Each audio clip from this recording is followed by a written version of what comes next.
नमस्कार मित्रों, मेरा नाम है विजय शंकर सिंह और मैं नियमित रूप से शेयर बाजार निवेश के संबंध में वीडियो लेकर के आता रहता हूँ। जिस किसी को भी शेयर मार्केट से संबंधित निवेश के संबंध में इंफॉर्मेशन चाहिए वो हमारे चैनल को सब्सक्राइब कर सकते हैं। तो मित्रों, आज जिस विषय पर मैं चर्चा करना चाहता हूँ वो विषय है गोल्ड, सोना। सोना जो होता है मित्रों, भारत में निवेश का बहुत बड़ा एक माध्यम है। बहुत बड़ी संख्या में लोग भारत में निवेश करते हैं और सबसे बड़ी चीज़ है कि भारत जो है दुनिया का सबसे बड़ा गोल्ड आयातक देश भी है। सबसे ज़्यादा आयात किया जाता है। सोने में निवेश के कई फायदे होते हैं। सबसे पहला फायदा तो ये होता है मित्रों कि यह एक ऐसी धातु होती है जो दुनिया के किसी भी कोने में संबंधित देश की मुद्रा में परिवर्तित की जा सकती है। जब भी दुनिया पर संकट काल चलता है मित्रों, तब सोने में निवेश बढ़ जाता है, सोने के भाव बढ़ जाते हैं। आज की डेट में देखिए, सोने के भाव पुनः एक नए आसमान की तरफ बढ़ता जा रहा है। लेकिन हमेशा इस तरह से नहीं होता है, तो इसके भाव भी वोलेटाइल रहते हैं। लेकिन यदि लॉन्ग टर्म में निवेश किया जाए तो मुद्रास्फीति और इन्फ्लेशन को बीट करने की क्षमता सोने में उपलब्ध होती है।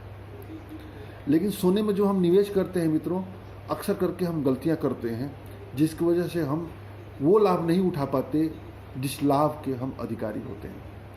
तो मैं आज बात करने जा रहा हूं कि सोने में निवेश करने के क्या क्या तरीके होते हैं और उन तरीकों का क्या फ़ायदा होता है, क्या नुकसान होता है। तो मित्रों,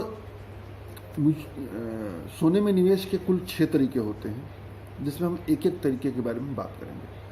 तो सबसे पहला तरीका जो भारत में सबसे ज़्यादा लोकप्रिय है तरीका मित्रों, वो है सोने को गहने के रूप में खरीदे जाना। मेरा अपना मानना है मित्रों, और मार्केट के जानकारों का मानना है कि सोने में जो गहने के माध्यम से निवेश किया जाता है सबसे घटिया निवेश होता है। उसके पीछे कारण होते हैं। पहला कारण तो यह होता है मित्रों कि उसमें प्रत्येक जो ज्वेलर्स होता है उसकी मेकिंग कॉस्ट होती है। इसके बाद सोने में गहने को मजबूत करने के लिए सोने में कई तरह की दूसरी धातुएं मिलाई जाती हैं। तो हम उस धातु को भी, जो कि बिल्कुल सस्ती धातु होती है, उसको भी सोने के भाव से खरीदते हैं। इसके वजह से गहने की जो खरीदारी होती है वो महंगी हो जाती है। और जब हम गहने को पैसे के रूप में कन्वर्ट करने के लिए ज्वेलर्स के पास जाते हैं तो प्रत्येक गहने पर वो बट्टा काट लेता है। आप लोग इससे वाकिफ होंगे, 20-20, 25-25% तक बट्टा काट दिया जाता है।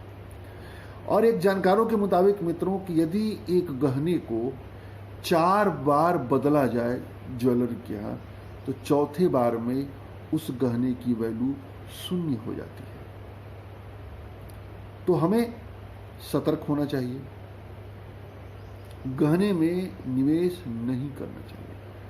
गहने उतने ही लेने चाहिए जितने की पहने जाए। या फिर आज की डेट पे चले जाइए मित्रों, तो तमाम आर्टिफिशियल गहने चलते हैं जिसको महिलाएं पहन करके ये कतई नहीं लगता है कि वो सोना नहीं है या हीरा नहीं है। उसके बनावट, उसकी डिजाइन के आगे सोने के गहने फेल हो जाते हैं। तो बेहतर तो ये होगा कि आर्टिफिशियल ज्वेलरी को पहना जाए और सोने को सोने के रूप में खरीदा जाए। तो मैंने पहला तरीका बताया। दूसरा तरीका है सोने को बिस्किट के रूप में खरीदना। यह एक अच्छा तरीका है मित्रों। इसको ज्वेलर से भी, बैंक से भी, तमाम तरह के माध्यम होते हैं जहां से हम सोने को सिक्के के रूप में खरीद सकते हैं। ये गहने की तुलना में एक बेहतर विकल्प होता है। लेकिन मित्रों, एक चीज और हमें यहां ध्यान देना चाहिए कि इसमें हॉलमार्क के निशान वाले ही गहने खरीदने चाहिए। जो हॉलमार्क होता है वो गहने की शुद्धता का परिचायक होता है। उसमें भी, सोने में भी जो उनकी कैरेट वगैरह जो होता है उसको भी देख लेना चाहिए। तब उसके उपरांत हमें सोना खरीदना चाहिए। और एक और मित्रों, 1 और 2 का जो दूसरा नुकसान एक यह भी है मित्रों कि इसके सुरक्षा को लेकर के भी आदमी भयभीत रहता है। गहना हो चाहे सोने के सिक्के हो, इसको चोरी जाने का, खोने का भय हमेशा बना रहता है। आप लोग इसको वाकिफ होंगे। बहुत सारे लोग साथ घटना घटित होता है कि घर में सोना रखता है, कहीं गए जाते हैं और रात में चोर आते हैं, सेंध मार करके पूरा का पूरा सोना लेकर चले जाते हैं। तो हमें उसकी भी चिंता सताती है। जो तीसरा तरीका है मित्रों, इससे बेहतर विकल्प है, वो है ETF के द्वारा खरीदारी करना। ETF बोले तो एक्सचेंज ट्रेडेड फंड। भारत में कई सारे गोल्ड ETF चलते हैं जो कि स्टॉक मार्केट में लिस्टेड है। इस प्रकार ETF के माध्यम से खरीदारी करने के लिए मित्रों हमें डीमैट अकाउंट खोलना पड़ता है और शेयर बाजार से 1-1 ग्राम के सोने हम खरीद सकते हैं। ये जो सोने होते हैं वो हमारे डीमैट के अकाउंट में पड़े रहते हैं। हम यदि चाहते हैं उसको पैसे के रूप में लेना एक समय बाद तो पैसे के रूप में भी ले सकते हैं, और यदि हम सोना चाहते हैं तो हम उसको सोने के रूप में भी ले सकते हैं। क्योंकि डीमैटेरियलाइज होता है मित्रों, इसलिए इसको खोने का या वैल्यू कम होने का जो भी होता है, सुरक्षा की चिंता इसमें नहीं होती है। भारत में धीरे धीरे यह लोकप्रिय हो रहा है। एक बेहतरीन माध्यम है मित्रों ETF के माध्यम से खरीदारी करना, बल्कि यदि सबसे अच्छा माध्यम कहा जाए तो इसमें भी कोई अतिशयोक्ति नहीं होगा। एक बेहतरीन माध्यम है ETF के माध्यम से खरीदारी करना। तो ETM के माध्यम से खरीदारी करने के लिए सबसे पहले हमें डीमैट अकाउंट खुलवाना पड़ेगा, और डीमैट अकाउंट खुलवा करके जो गोल्ड ETF आते हैं उसको लेना पड़ेगा। आप अपने जो भी शेयर बाजार के ब्रोकर होते हैं उनसे संपर्क करेंगे तो वहां पर आप इसको देख सकते हैं। चौथा तरीका होता है मित्रों सॉवरेन गोल्ड बॉन्ड की तरफ खरीदारी करना। सॉवरेन गोल्ड बॉन्ड भारत सरकार की तरफ से नियमित रूप से हर कुछ महीने के अंतराल पर गोल्ड बॉन्ड जारी किए जाते हैं, उसमें पैसा लगाया जाता है, और लॉन्ग टर्म के पॉइंट ऑफ व्यू से मित्रों बहुत ही बेहतरीन निवेश विकल्प होता है। ये सबसे बड़ी चीज़ क्या होता है कि देखिए ETF में जो होता है, जब हम खरीदारी करते हैं तो उसके चार्जेज होते हैं। चार्जेज क्या होते हैं? ब्रोकर का ब्रोकिंग चार्ज होता है, जो उसमें कई तरह के ट्रांजैक्शन टैक्स लगते हैं वो भी लगता है, और जब बेचते हैं तब भी हमें टैक्स देना पड़ता है। ETF वाले में, सॉवरेन गोल्ड बॉन्ड फंड में मित्रों टैक्स नहीं देना पड़ता है। इस तरह से बढ़िया विकल्प है, ETF से भी बढ़िया विकल्प है। सबसे उत्तम सर्वोत्तम विकल्प सॉवरेन गोल्ड बॉन्ड है। सरकार द्वारा नियमित रूप से जारी किया जाता है। जो भी आपके निवेश सलाहकार होंगे उनसे संपर्क करेंगे तो वो आपको बता देंगे कब सॉवरेन गोल्ड फंड लॉन्च होने वाला है। पांचवा तरीका है मित्रों कि डिजिटल गोल्ड खरीदना। डिजिटल गोल्ड खरीदना तमाम तरह के अपने यहाँ जो ऐप है, जैसे पेटीएम हो गया, आपके पेटीएम के बाद बात करें तो